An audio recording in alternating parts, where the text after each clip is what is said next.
What's happening, everybody? Welcome back to Game Day with Trey. Of course, this is your host, Trey. And today, we're going to talk about this NFL Sunday afternoon matchup between the Denver Broncos and the New York Jets. All right, so this game will be played on Sunday, September 29th, 1 p.m. East Coast time, EastRutherford, New Jersey. Odds looking right now at New York, minus 7.5. Over-under is at 39.5. Some places you might be able to get that over-under at 38.5. But anyway, let's go ahead and take a look at this Week 4 matchup. So, New York Jets are 2-1 this season after they defeated the New England Patriots by a score of 24-3 in the last game. New York led 14-0 in the second quarter, and they were able to coast to victory in the second half. Now, the Jets outgained New England by a total of 400 to 139 yards, won the turnover battle by a total of 1-0, and went 10-15 on third down in the game. Aaron Rodgers threw for a total of 281 yards and 2 touchdowns, while Braylon Allen rushed for 55 yards on 11 carries. The thing you do have to understand about that game, though, is Jacoby Brissett went 12 for 18 for 98 yards. Like, how is that even possible in a full game? Then the leading rusher for New England was Aaron Gibson. He had 5 carries for 29 yards, guys. They have no wide receivers over there. That's also another issue that New England has. So you got to take it with a grain of salt that they just came out and did that to New England. Like, this is a New England team that's rebuilding, man. Let's just be honest. They're in a rebuild right now. They're trying to figure out who they are, you know. So at the end of the day, you just got to take that with a grain of salt that they just did that to them. All right, now you got to remember that they lost in Week 1 by a score of 32-19 to the San Francisco 49ers. They did bounce back with a win over the Titans with a 24-17, but once again, who are the Titans? Literally, who is Will Levis? Will Levis is one of the worst quarterbacks in the NFL right now, man. Bar none, one of the worst quarterbacks in the NFL right now. So, at the end of the day, that's another team that is in the middle of a rebuild, that is trying to figure out who they are, that is trying to figure out where they want to go. So, at the end of the day, you got to take all that with a grain of salt. Like, they haven't played anybody except for San Francisco this year. And when you're talking about the Denver Broncos are 1-2 this year after they defeated my Tampa Bay Buccaneers by a score of 26-7 last week. I believe they caught Tampa in a look-ahead spot, which happens. Okay, Denver jumped out to a 17-0 lead in the first half, and they didn't allow any points in the second half for a double-digit win. The Broncos outgained the Bucs by a total of 352 yards to 223, won the turnover battle 2-1, and went 4 for 13 on third down in the game. Bo Nix threw for 216 yards on 25 completions, while Tyler Batty rushed for 70 yards on 9 carries, man. Remember, this team has played against a couple other heavyweights, you know what I'm saying, by playing against Seattle and playing against Pittsburgh. Remember, they lost to Seattle 26-20 and Pittsburgh 13-6. You know, so at the end of the day, they've had some stout competition. And Patrick Surtain Jr., he's a dog. Okay, he's gonna shut down whoever your number 1 wide receiver is. All right, bar none, no questions asked. Lockdown census over there, man. You know. But when you look at this game, you got to pay attention to the injury report right now, of course, just like any other game. Once you get to this deep part of the season, we're only like 4 weeks into the season right now, but there's injuries all over the place, man. All right, so Ben Powers, the guard, he's still questionable for Denver. He's got the rib problem. He missed the previous 2 games, and it's unclear if he'll play. They also have their Luke Wattenberg. He's the center, and Garrett Bowles. He's the tackle. Garrett Bowles and Lamberg both questionable with ankle injuries. Greg Dulwich is still questionable nursing that knee injury. Unknown if he'll be out there, man. So when you look at the Jets only have a couple people on there that you really want to pay attention to. And that's C.J. Mosley. He's missed the previous 2 games due to a foot injury. Unclear if he'll be out there. And Licky Fotu. All right, he missed last 3 games due to a hamstring injury, and it's up in the air whether he'll be out there. Pretty much everybody else is going to be out there except for Max Mitchell, that offensive lineman. He's questionable. He missed the last 3 contests fighting off a shoulder injury, so that rookie right tackle will be out there that they drafted in the first round. So that's not too much of a drop-off, guys. I believe that's why they made that move. Had to solidify the line after the issues that they had last season. throughout the season. So when you want to look at these two teams, let's look at how they've been playing so far this season. So the New York Jets right now are only allowing 17.3 points a game. That's the 8th best defense in the NFL. Whereas Denver is only scoring 17.3. That's the 23rd worst offense in the NFL, and that's, mind you, after they just scored 26 points against the Bucs. So take that with a grain of salt, but also understand that if the median average is about the same, then it usually means that one of these teams is going to come up lame, man. All right, and let's look at the offense. All right, for Denver's third down conversion. They're not converting third down, man. They're only converting 25.5% of the time. But mind you, now the Jets are allowing you to convert on third down 36.1% of the time. But their red zone is the best red zone, one of the best red zone defenses in the NFL. They only allow teams to score a touchdown 30% of the time once they reach the end zone, or reach the red zone area, man, the 20 and on. And Denver's red zone offense is one of the worst. They only convert 27.27% of the time for a touchdown. So that's definitely a lot of opportunity for the Jets. Don't really see a lot of points in this game coming for Denver. Then when you look at the Jets offense versus Denver's defense, because that's the real matchup in this, right? Yeah, the Jets offense is scoring 22.3 points per game. That's 14th in the NFL. But Denver's defense is 6th best in the NFL, only giving up 15.3 points a game, guys. All right, third down conversions, Jets are converting 56.76% of the time. They're number 1 in the NFL. But Denver's defense only allows you to convert 30.56% of the time. That's the 8th best third down defense in the NFL, guys. All right, so you always got to take that kind of stuff into account. And then especially when you look here, the Jets offense is 7. So when they get in the red zone, they score 75% of the time. That's 3rd best in the NFL. They actually put up 3 touchdowns a game. That's 4th best in the NFL. Well, Denver only allows teams to score a touchdown 40% of the time when they reach the red zone. Okay, and they only allow 1.7 touchdowns a game, guys. All right, so that's 11th best in the red zone and 8th best as far as the amount of touchdowns they've given up on the season, despite what their actual record is, man. That defense be biting. Okay, they got some defense out there, guys. Now, we all know the Jets are going to want to pass the ball. So when you look there, right, the Jets' completion percentage on the year is 68.9%. That's 13th best in the NFL, right? One thing Denver will do, they'll allow you to get some completions. They allow 71.79% completions, but Denver does force opposing teams to throw some interceptions. They get 2.56% of the time. That's 13th in the NFL, middle of the pack, even though we all know Aaron Rodgers really doesn't throw interceptions. But the thing is, when you're going against a Denver defense, okay, that gets the quarterback 12.36% of the time, and Jets offensive line that's been holding opposing teams to 5.05. The question is, will Denver be able to do what their strengths are? Because that defense is going to have to really hold them down to keep them in this game 7.5. I'm just being honest with you right now. This has nothing to do with anything outside of that. It's just what I'm seeing. Okay.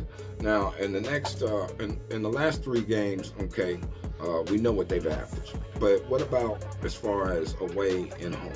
Well, on the road, Denver's averaging 23 points a game and only giving up 16.5. Whereas at home, the Jets are averaging scoring 24 points a game and only giving up 3 points a game. So that defense is showing up at the house, guys.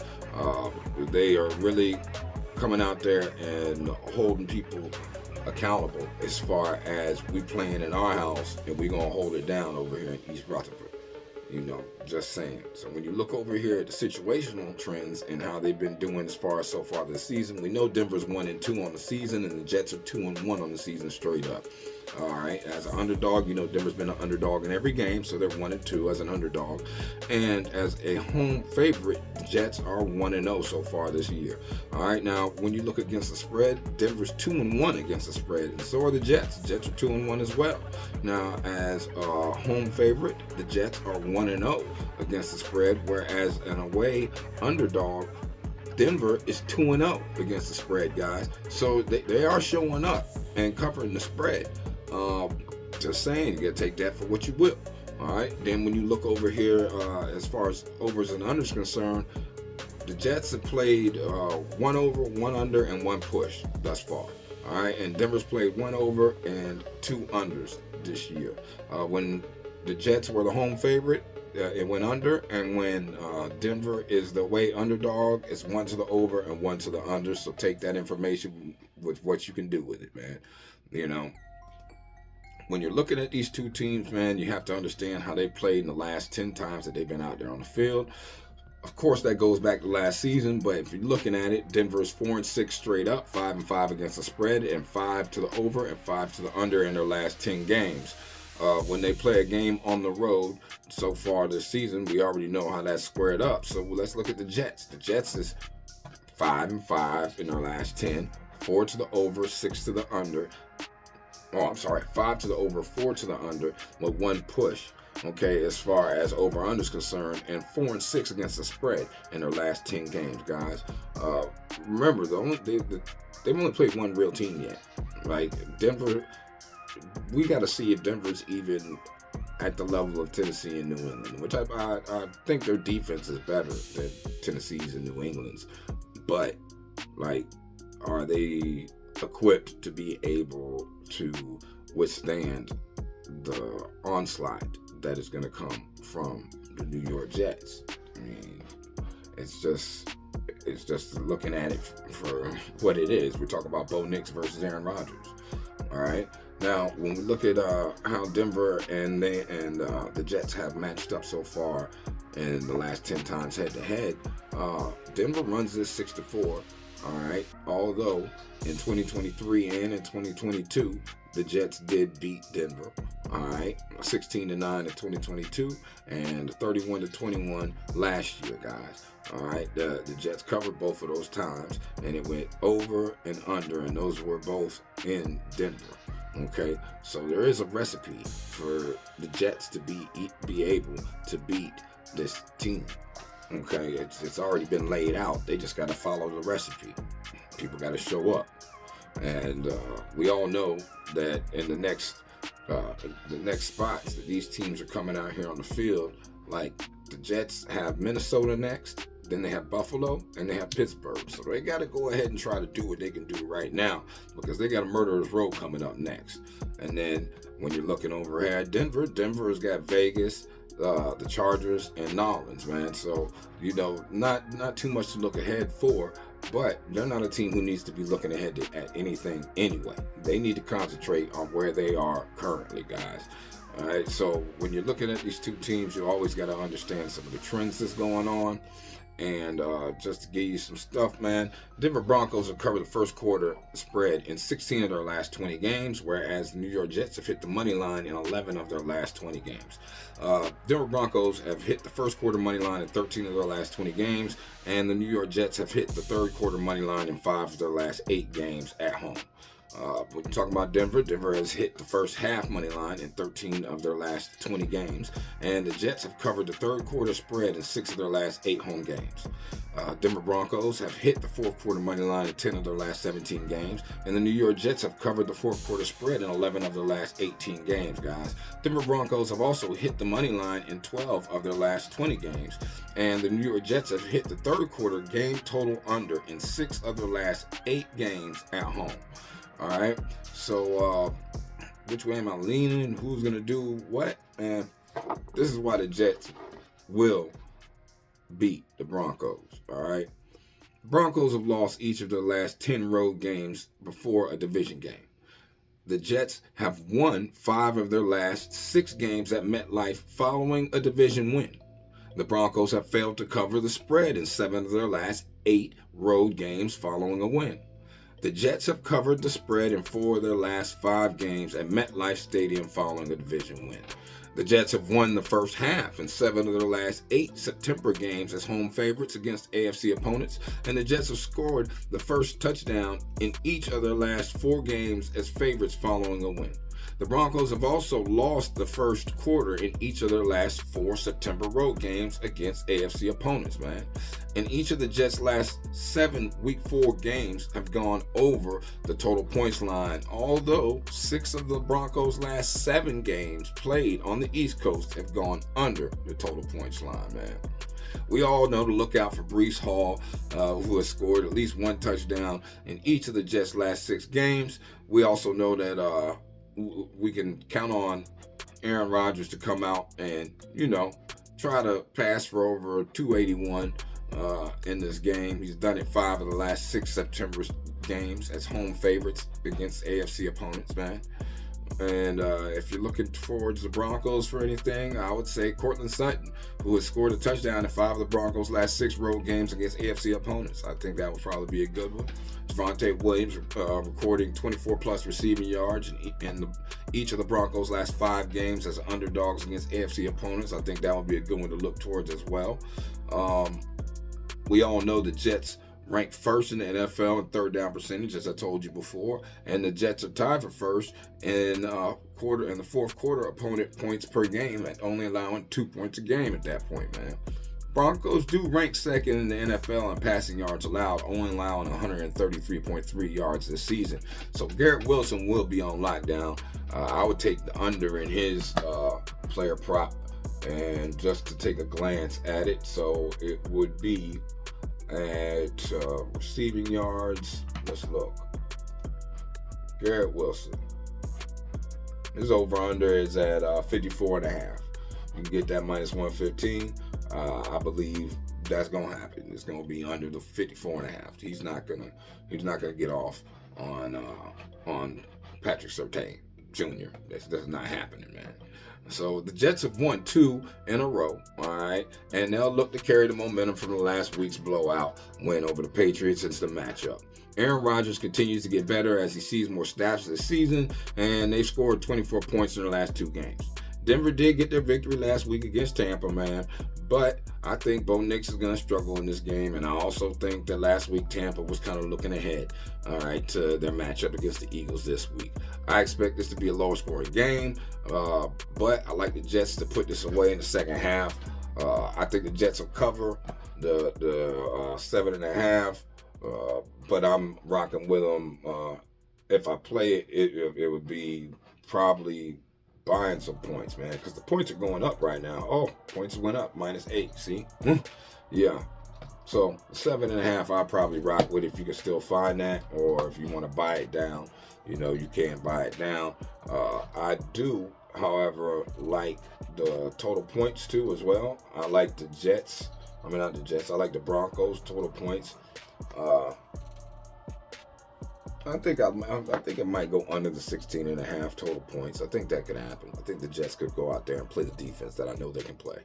And so I think that's highly possible that they go under the 16.5. Remember when they did play last year, though, it did kind of look like it did go over that, I believe. Last year when they played, the score was 31-21. And, that's with Zach Wilson out there, I believe. So... and Russell Wilson, you know what I mean? So take it as you will. We have seen these 2 teams play, though, 2 years in a row. And first year it was 16-9, and the next year it was 31-21. All right? Jets covered each time. Jets would cover 7 points each game, or 6 points each game. All right, y'all have a blessed day. Stay safe. Hope this information helps you. Please like, share, and subscribe. And I'm going to see you at the window. Peace.